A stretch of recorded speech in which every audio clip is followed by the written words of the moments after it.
110 के करीब आप समझ लीजिए मीटर, 110 मीटर का दायरा आपने उस स्नाइपर से रखा है ऑफिशियल, जिसका रेंज होता है 1500 से लेकर 2800।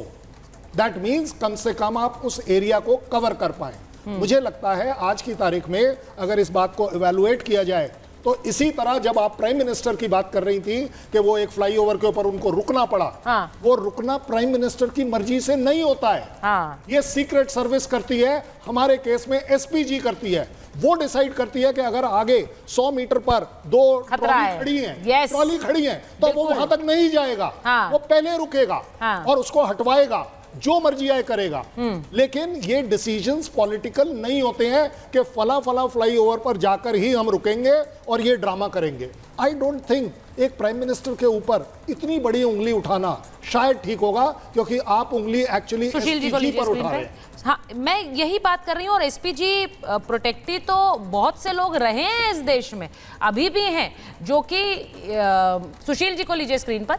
सुशील जी, मैं ये तस्वीर और ये पैरेलल इसलिए ड्रॉ करना चाह रही हूँ क्योंकि ये एक खतरा, एक पोटेंट खतरा हमेशा किसी तरह के अगर देश के राष्ट्रीय अध्यक्ष पर है तो उसको गंभीरता से लेने की जिम्मेदारी तो हम सब की है। जैसे कर्नल सिंह ने बहुत अच्छी तरह एक्सप्लेन किया कि अगर कोई खतरा वो भाप पा रहे थे तो बहुत पहले प्रधानमंत्री को रोक दिया गया। इसीलिए रोक दिया गया क्योंकि उन्हें लग रहा था आगे जाकर शायद वो एक खतरे का शिकार हो सकते थे, लेकिन इसको एक मजाक का विषय बना दिया गया।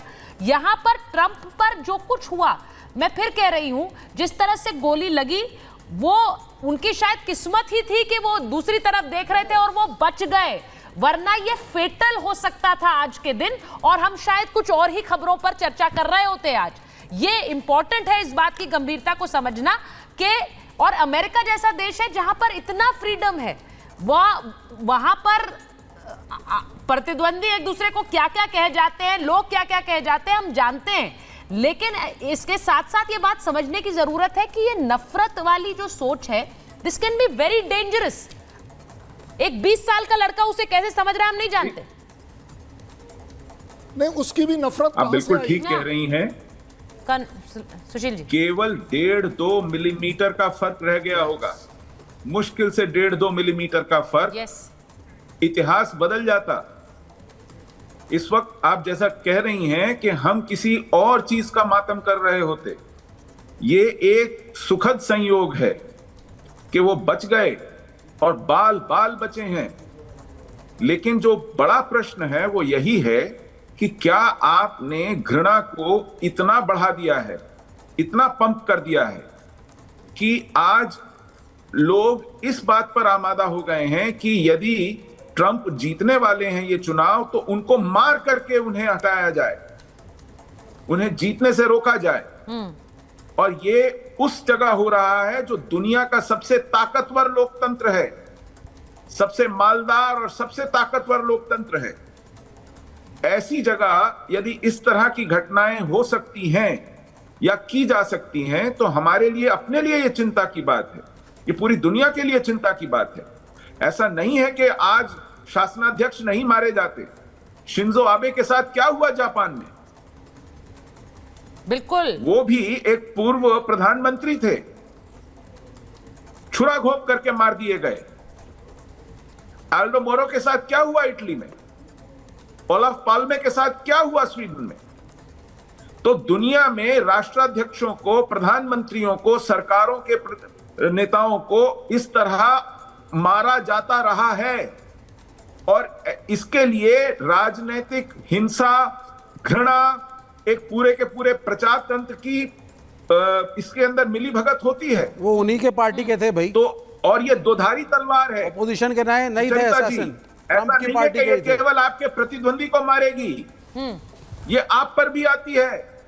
यदि आप ऐसा वातावरण तैयार करेंगे, यदि आप कार्यकर्ताओं को गांवों में मारेंगे केरल के, सर वो बंगाल में वो उनके ट्रंप घर की पार्टी के ही थे, तो आप ऐसी जिसने असैसिनेशन करने की कोशिश की वो ट्रंप की पार्टी का ही आदमी था। ये भी आपको शायद नहीं पता होगा तो मैं बता देता हूं। राजनीतिक हत्याएं होती हैं, कार्डर्स को मारा जाता है, चुन चुन के घेर कर मारा जाता है। ये एक हिंसक राजनीतिक विचारधारा का ही परिणाम है। तो इसीलिए आप भी थोड़ा सा अपील करिए सरकार से कि गांधी इसको ढंग की सिक्योरिटी और अकोमोडेशन दे। जितना थ्रेट फैक्टर गांधी फैमिली का है बड़े कम लोगों का है देश में, और सरकार ने खींचा हुआ है। प्रियंका गांधी प्राइवेट फ्लैट में रह रही हैं, ये हाल है। तो थोड़ा मोदी साहब से अपील कर दीजिए कि गांधी की सिक्योरिटी बढ़ाएं। आप अपनी विचारधारा से हिंसा, नहीं, हमारी विचारधारा नहीं है। जिसने ट्रंप के ऊपर हमला किया वो भी ट्रंप की पार्टी का था, वो कोई लेफ्टिस्ट या वामपंथी नहीं था। पहले थोड़ा ज्ञानवर्धन कर लीजिए आप। चित्र लगाकर कॉन्फ्रेंस करते हैं। The person who tried to assassinate Trump was from his own party. He was not left. Stalin को अपना नेता और अपनी प्रेरणा का स्रोत मानते हैं। भाई आप अपना गुणगान बंद करिए, थोड़ा लॉजिकल बात करिए। करोड़ों लोगों को मरवाने वाले ऐसे लोगों के आप चित्र लगाकर कॉन्फ्रेंस करते हैं। ठीक है, एक सेकंड, मैं एक बार प्रेम कुमार जी के पास जा रही हूँ। प्रेम कुमार जी, ये जो तस्वीरें हम दिखा रहे हैं डोनाल्ड ट्रंप पर हमले की, और उसके बाद हम बार बार एक सबक की तरह इस तस्वीर को लेना चाहिए। मैं बार बार ये कह रही हूँ, it's not about American society, Indian society, हमें हर देश में एक सबक की तरह इसे लेने की जरूरत है कि ये सुरक्षा इंपॉर्टेंट है। और मेरा सिर्फ सवाल ये है कि जिस तरह के बयान, मैंने कहा अमेरिका में एक फ्री सोसाइटी है कर्नल सिंह, हम देखते हैं वहां पर किस तरह की बयानबाजी होती है, इवन प्रेसिडेंशियल डिबेट्स में किस तरह की बयानबाजी होती है वो हम देखते हैं। लेकिन एक फॉल्स नैरेटिव की बात आ जाती है। अगर आप एक झूठी बात को सच साबित करके किसी व्यक्ति के खिलाफ चलाएंगे तो क्या उसका प्रभाव नकारात्मक इस हद तक जा सकता है? तो फिर जिम्मेदारी किसकी होगी जो वो नैरेटिव चलाएगा?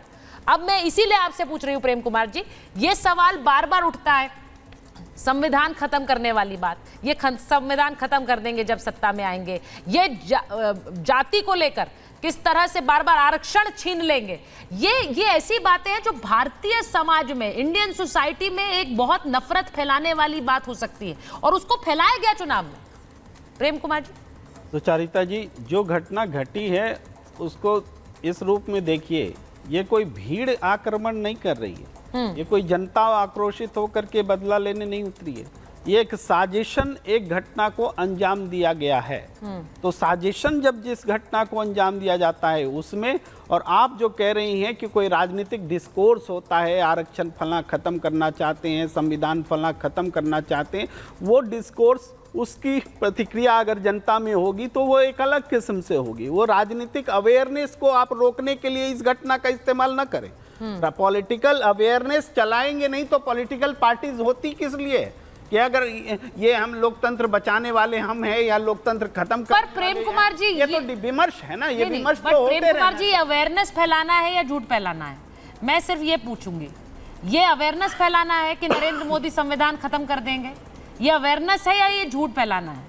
नहीं, वो तो अभी भी सत्ता में आ गए ना, तीसरी बार भी सत्ता में है, तो उन्होंने कौन सा संविधान खत्म कर दिया? डिरेल हो जाएगी। उन्होंने कौन सा आरक्षण खत्म कर दिया? नहीं, ये पूरे चुनाव भर तो यही फैलाया गया। डिरेल हो जाएगी। ये